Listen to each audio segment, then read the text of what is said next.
Kama umeingia kwenye mfumo wa TRA na ukapata changamoto ukashindwa jinsi ya kuomba TIN number mwaka 2026, hapa naenda kukuelekeza ni kwa jinsi gani unaenda kupata TIN number bila kuwa na changamoto yoyote. Kitu cha kufanya, subscribe, like, comment na kushare video hii ili kusudi uendelee kuwa mnufaika wa kwanza pale tutakapokuwa tukiwekea video nyingi kila siku.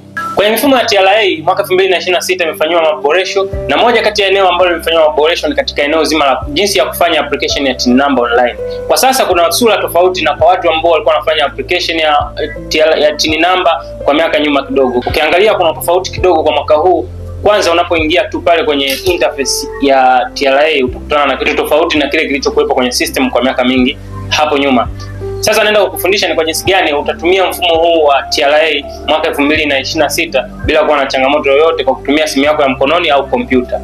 Kitu cha kwanza utakachokifanya, utatype hapo kwenye Google, utaingia na kutype TRA kama hivyo, ambapo baada ya hapo itakuletea hii. Kwa hiyo utakachokifanya, utakuja moja kwa moja kwenye hii hapa sehemu iliyoandikwa Tanzania Revenue Authority.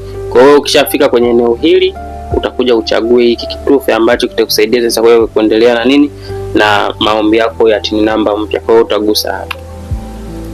Ukishagusa moja kwa moja hiyo menu itakupeleka mpaka eneo hili ambapo sasa utakuta kuna mabadiliko kidogo. Kwa watu ambao walikuwa wanaingia kwenye mifumo ya TRA kuanzia 2025 na mwanzoni mwa mwaka 2026 hapo kama mwezi wa kwanza haikuwa hivi, ilikuwa na muonekano tofauti.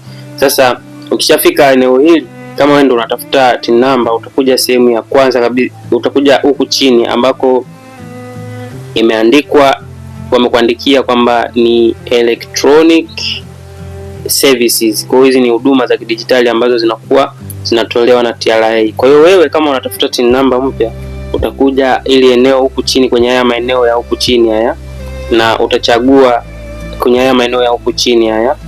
Kwa kitu utakachokifanya wewe, utakuja uchague hii kitufe ambacho kimeandikwa tax payer portal. Kwa hiyo ukishagusa hapo kwenye tax payer portal, utakuwa na access sasa moja kwa moja kuanza kutengeneza maombi mapya ya TIN number. Kwa hiyo utagusa hapa, kuletea option mbili. Kuna wale ambao tayari wameshasajili na kuna wale ambao bado hawajasajili TIN number zao. Kwa sasa kama wewe bado hujasajili na TIN number yako, utakuja hapa. Ukiangalia kwenye upande wako wa kushoto huku kwenye upande wako wa kushoto kuna vitufe viwili ambavyo inatakiwa ujue. Kuna watu ambao tayari wao wana TIN number na kuna wale ambao tunatafuta TIN number mpya. Kwa hiyo kama wewe unatafuta TIN number mpya, utakuja hapa sehemu ambayo umeandikiwa TIN number TIN registration. Kwa kwenye eneo hilo ndio utakapokuja na kuanza kufanya maombi yako. Ukishagusa hapa kwenye TIN registration, ukiklik kwenye hicho kitufe, hapa watakuletea vitu vingi sana ambavyo utachagua kulingana na mahitaji ulionayo. Kwa hiyo kuna watu ambao wanasajili TIN number, wengine wanapenda kutumia namba zao za NIDA. Lakini kuna wengine ambao hawapendi kutumia namba zao za NIDA, wanapenda kutumia taarifa zingine ambazo zinakuwa sio za NIDA. Lakini pia kuna wengine wanakuwa hawana kabisa, lakini pamoja na kukosa hizo taarifa haizuii mtu huyo. Sasa kuna kitu hapa nikuelezee. Ukiangalia kuna hii hapa eneo, hili eneo linataka wale watu ambao wanataka kuomba TIN number kwa kutumia wanaomba TIN number lakini hawataki kutumia NIDA au hawana NIDA. Na eneo la pili ni hili hapa. Hili eneo ni kwa wale ambao wanaomba TIN number kwa kutumia NIDA. Na lakini eneo hili la tatu ni kwa wale ambao wanataka kufanya application ya TIN number za makampuni, yani entity ni kampuni. Kwa hiyo mimi ninachotaka nitolee mfano hapa, nataka nikuonyeshe ni kwa jinsi gani unaweza ukaomba TIN number bila kutumia namba yako ya NIDA. Lakini pia unaweza ukatumia namba ya NIDA. Utaratibu wa utofautiani kabisa, utaratibu ni ule ule. Kwa hiyo angalia jinsi utakavyofanya ili kusudi baadaye usije kuwa na maswali mengi ambayo utakoswa majibu. Kama nilivyosema, nitatoa mfano kwa kutumia mtu ambaye anaomba TIN number bila kutumia kitambulisho chake cha NIDA au namba ya NIDA, ambayo nitakuja kwenye hii hapa option ya kwanza kabisa ya kusema, anasema TIN application without NIN.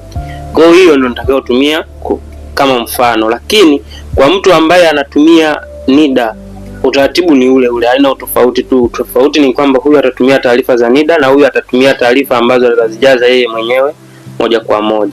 Kwa hiyo angalia jinsi utakavyofanya, na baadaye utakuwa na uwezo sasa wa kufanya application ya TIN number kwa mwaka huu 2026 bila changamoto, japokuwa kuna maboresho kwenye mfumo wa TRA. Kwa moja kwa moja nitaingia hapa, nitagusa. Sasa nikishagusa hiki kitufe, ukikigusa hiki kitufe, ukienda huku chini, hiki kitufe kitataka ukipe taarifa nyingine ya nyongeza. Hii taarifa ya nyongeza inakuwa inataka kujua unataka kuomba TIN number kwa ajili ya kufanya biashara au kwa ajili ya shughuli zingine ambazo sio za kibiashara, ambazo hizo utakuja uchague hapa. Kuna hii hapa nani business, na kuna nyingine ni kwa ajili ya business. Kwa hiyo kama wewe unataka kufanya biashara na unataka TIN number, utakuja moja kwa moja kuchagua hiki kitufe ambacho kinasema ni kwa ajili ya business. Hapa tutasema kwamba mimi nataka kwa ajili ya nini, ya business.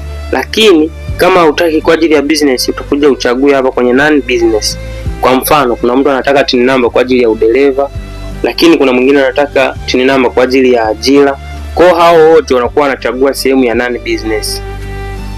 Lakini kwa wale ambao wanafanya biashara, wao wanakuja kuchagua kwamba nataka kutengeneza, naomba TIN number kwa ajili ya biashara. Kwa huo ndo tofauti. Baada ya kuwa ameshamaliza, labda tuseme huyu mtu anataka kuomba TIN number kwa ajili ya kupata TIN number ili baadaye apate ajira, au baadaye aende anashughulikia masuala ya udereva na vitu vingine ambavyo sio vya kibiashara. Kwa tuseme huyu hapa anataka kwa ajili ya biashara. Ukishamaliza kuchagua, utakuja sehemu ya proceed hapa. Kwa sehemu ya proceed, ukishakuja hapa sehemu ya proceed, maana yake unaweza ukaendelea na utaratibu mwingine. Kwa tuta proceed. Ukisha proceed, hapa pote hapa ni sehemu ambayo unatakiwa kutoa taarifa zako. Kwa mfano, title, wewe ni nani? Kuna labda kama wewe ni bwana, hapa ndo Mr, huyu hapa ni Miss, au huyu ni Mrs. Kwa hiyo inategemea wewe ni nani. Lakini pia hapa kama wewe ni gender, kwa mfano hapa ni Mr, alafu gender ni mwanaume, inakuwa imeshajichagua moja kwa moja. Hapa ataandika jina lake la kwanza, hapa jina la pili ataandika, na hapa jina la tatu. Baadaye hapa ataandika tarehe. Maeneo yote ni vitu ambavyo vinaeleweka, yani sio kitu ambacho ni taarifa binafsi ambazo kila mtu anakuwa anajua. Kwa hiyo unapokuwa na umeshaandaa taarifa zako binafsi, utamaliza. Ukishamaliza, utakuja uweke hapa, kama una kitambulisho cha mpiga kura, utakuja uweke hapa. Ukishamaliza kuweka, utasave na kuendelea hapa. Baada ya kuwa nimekuonyesha hayo mambo, bila shaka utakuwa na uwezo wa kufanya registration wewe mwenyewe bila changamoto yoyote. Na kama umependa video hii imekusaidia kitu, au bado una maswali, tafadhali swali lako nalione sehemu ya comment. Vile vile niendelee kukukumbusha kusubscribe, kulike na kushare video hii ili kusudi wafikie watu wengi zaidi, na watu wengi waweze kupata msaada wa jinsi ya kufanya registration ya TIN number. Kitu cha kuzingatia, TIN number ni bure. Hakuna malipo yoyote ambayo utayafanya wakati unaomba TIN number kwenye mfumo wa TRA. Karibu sana, tafadhali sana kuwa karibu na sisi, maana tunakufaa.